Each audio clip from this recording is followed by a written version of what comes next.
आइन की रूह के मुताबिक वज़ीर आज़म के पास मुशावरत के लिए 3 ही निगरान वज़ीर आज़म के नामों पर कयास आराइयाँ जारी हैं और साबिक सिफारतकार और सेक्रेटरी खारिजा जलील अब्बास जिलानी का नाम मोस्ट फेवरेट करार दिया जा रहा है। हालांकि कल हम एक और नाम ले रहे थे, बिल्कुल हफीज शेख साहब का कल नाम आ रहा था, हफीज शेख साहब का नाम था और आज जलील अब्बास जिलानी साहब का नाम लिया जा रहा है।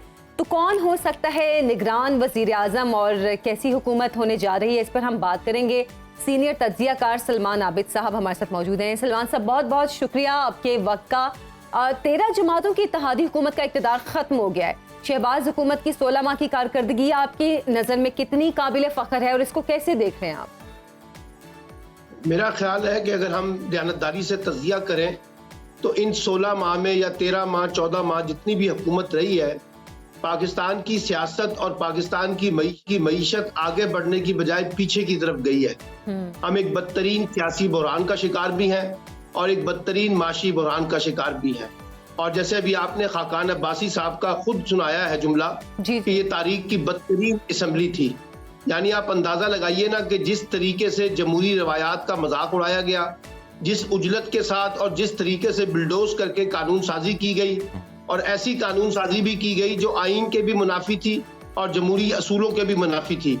और उसके साथ साथ ये जो मईशत का दावा था इस हुकूमत का कि हम इमरान खान की हुकूमत से ज्यादा तजर्बाकार है, ज्यादा विजडम है, ज्यादा सलाहियत है, हम आके मईशत का जो नक्शा जो है वो बदल देंगे। तो अब आपने देखा नक्शा तो बदल गया है, लेकिन इस नक्शे ने आवाम का कचूमर भी निकाल दिया है। बिजली की कीमतें, गैस की कीमतें, डीजल, पेट्रोल सब। और ये जो मुसद्दिक मलिक का आपने सुनाया जिन्होंने हमें 6 माह से एक ट्रक की बत्ती के पीछे लगाया हुआ था कि जब रूस से तेल आएगा तो पाकिस्तान में तेल सस्ता हो जाएगा। अब उन्होंने खुद इतराफ कर लिया है कि मैं उस बड़े माफिया का मुकाबला नहीं कर सका और मैं माजरत चाहता हूँ।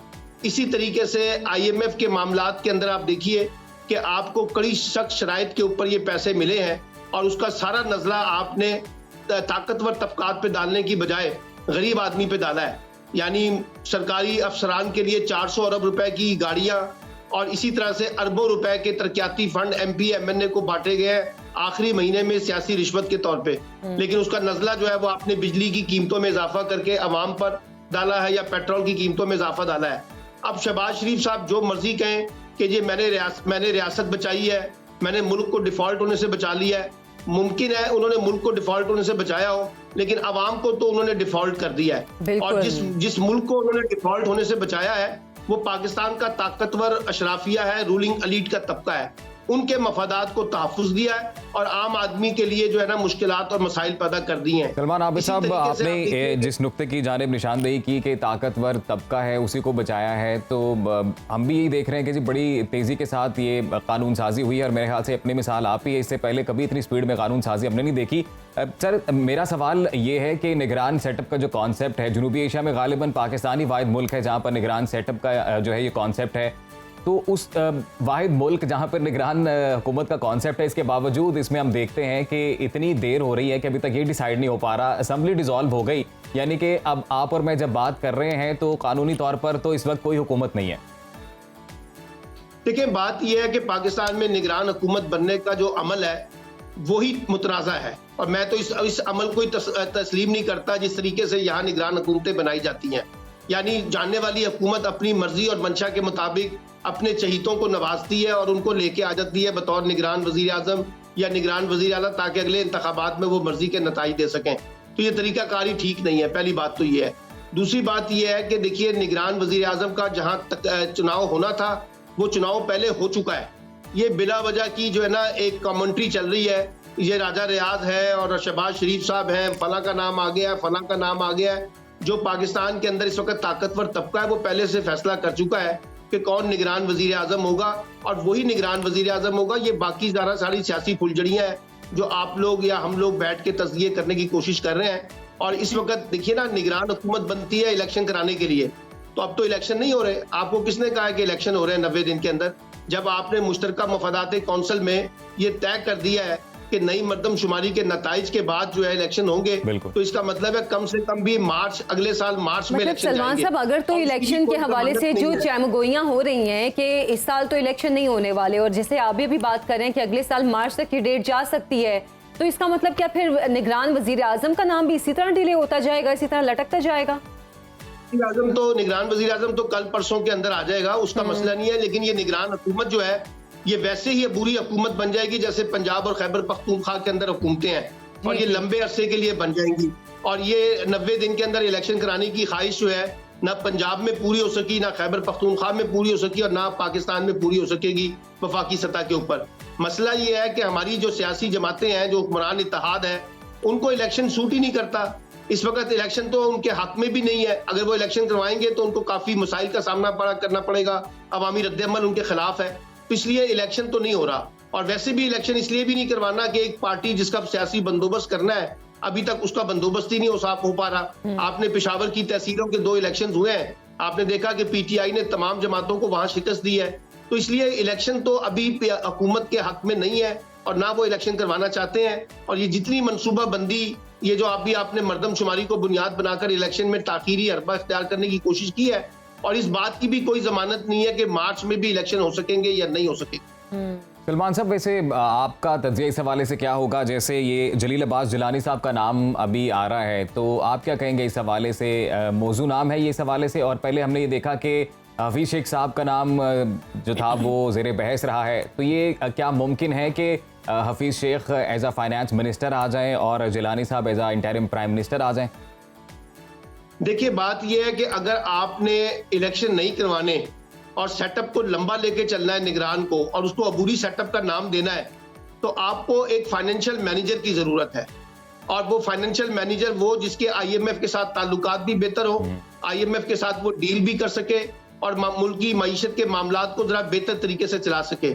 इसलिए मेरे नजदीक तो अभी भी इस वक्त जिस वक्त मैं आपसे बात कर रहा हूँ, मोस्ट फेवरेट जो है वो हफीज शेख ही है। अलबत्ता अब जैसे आपने फार्मूला दिया है कि हफीज शेख वजीर खजाना बन जाए, वो वजीर आजम आ जाए, हो सकता है ऐसा हो, लेकिन मुझे लगता नहीं है कि जो नाम ऊपर गर्दिश कर रहे हैं ये उस तरह से हो सकेंगे। शायद फाइनेंशियल मैनेजर ही जो है। तो शाहिद खाकान अब्बासी साहब के भी हम स्टेटमेंट का जिक्र कर रहे थे सलमान साहब, तो इसका मतलब शाहिद खाकान अब्बासी साहब का नाम तो बिल्कुल भी फिर आगे नहीं आ सकता, जो उन्होंने गुज़श्ता रोज़ स्टेटमेंट भी दिया उसके बाद। शाहिद खाकान अब्बासी साहब का नाम इसलिए नहीं आ सकता, अगर आप निगरान हुकूमत के लिए आईनी तकाजा जरा सुन लें। आईनी तकाजा ये है कि एक ऐसा शख्स जो गैर सियासी हो और गैर जानिबदार हो। अब आप मुझे बताइए, खाकान अब्बासी तो एक पार्टी के सीनियर नायब सदर रहे हैं, वो तो मुस्लिम लीग नून से उनकी वापसगी है। अब इसी तरीके से आप निगरान हुकूमत में देखें, पीपल्स पार्टी कहती है कि हमारी मर्जी का सिंध में निगरान वजीर आला आएगा, और वो फला पंजाब में शहबाज शरीफ कहते हैं कि मेरी मर्जी का निगरान वजीर आला लगे, केपीके में फजलुर रहमान चाहते हैं। तो ये तो निगरान हुकूमत का जो आईनी तकाजा है उसी का मजाक उड़ा रहे हैं इस वक्त पाकिस्तान में। वो शायद ये सोचते हैं कि मिलजुल की हुकूमत की है तो मिलजुल के अपने अपने वजीर आला भी लगा लेते हैं। नहीं, तो फिर ऐसा करे ना कि नवाज शरीफ साहब को निगरान वजीर आजम बना दें, शहबाज शरीफ साहब को निगरान वजीर आजम उनको बना दें, या जरदारी साहब को बना दें। अगर मसला ऐसे ही हल करना है और इलेक्शन के नाम पे अगर आपने ड्रामा ही करना है पाकिस्तान के अंदर, तो फिर इन लोगों को बना दे ताकि ये मसला हल कर लें और अपने अपनी सीटें दोबारा जीत के आ जाएं। सलमान साहब, वैसे तो अभी आज के दिन तो ये उम्मीद जाहिर की जा रही है कि निगरान सेटअप वाजे हो जाएगा, तो ये कहिएगा कि अब आने वाले दिन कितने मुश्किल हो सकते हैं निगरान सेटअप के लिए बिलखसूस? देखिए, निगरान सेटअप आएगा, उसके सामने 3 बड़े चैलेंज है। पहला चैलेंज ये है कि क्या वो 90 दिन के लिए इलेक्शन करवाएगा और नहीं करवाएगा। अगर नहीं करवाएगा तो उससे सियासी इंप्लीकेशन बढ़ेंगी और सियासी बुरहान बढ़ेगा, और एक नया पाकिस्तान में डिबेट शुरू हो जाएगी कि इलेक्शन से फरार क्यों इख्तियार किया जा रहा है। दूसरा मसला मईशत का है। मईशत के हवाले से अभी कोई रिलीफ आवाम को देने की पोजीशन में निगरान हुकूमत भी नहीं है।